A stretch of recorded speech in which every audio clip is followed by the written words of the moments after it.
Hey, I just want to share my testimony with you really quick, okay? So I used to worship the devil in the sense that I would live a carnal lifestyle. I was living a worldly life. I was deep in my drugs, alcohol, sex, pornography. I've been addicted to many, many, many drugs, done it all. You know, I've lived deep in my flesh. And it wasn't until I got to the point where, I'd done the spell that I dedicated my life to Satan, thinking that that was locked in, sealed in forever. That was my fate. I was going to hell. I would see the number 666 everywhere. And it got to the point where I was just freaking out so much because I knew that the lifestyle I was living, I was going to die. Like I was either going to overdose on drugs or I was going to go to the point where I just didn't look after myself until my body gave out on me and I would drop dead.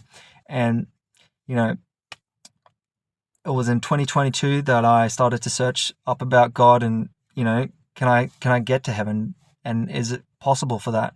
And that's when I came across the realization that Jesus is God. And, I gave my life to Christ that year. And like over the last 3 years, my life has just been a gradual climb upwards, right? Like it wasn't like the day that I said that prayer, like everything was perfect and I was, completely healed. No, it takes a lot of work, not because I can be saved, but like we have to make the actions to start to change ourselves, right? So we don't just, God will save us by grace. So even if I died then, I would have gone to heaven. No worries. I'm saved by grace, not by any works or anything. I don't do that.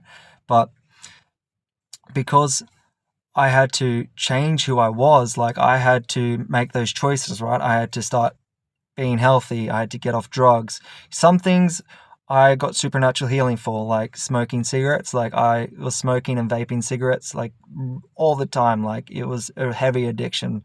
And I couldn't give it up no matter how many of like the patches or anything. And I prayed to Jesus. I said, you need to take this away from me because I can't do this on my own. And next day, woke up, no cravings, no withdrawals, just completely healed from that. I had moments where I went back to it a couple of times and, it didn't feel good. Like it felt kind of crappy. And it just got to the point where the last cigarette I had just made me feel sick. Like I felt like nauseous. It was just, Jesus changed me. Like he changed me. He turned me from a wicked man into a man that has faith. And like the old me, that's crazy to think about, like the younger Sean would have just been like, this guy is crazy. But now all I want to do is praise God and I just want to spread his message. And I hope that this video just makes you understand that God's grace is abounding and it can save anyone. Have a great day. God bless you.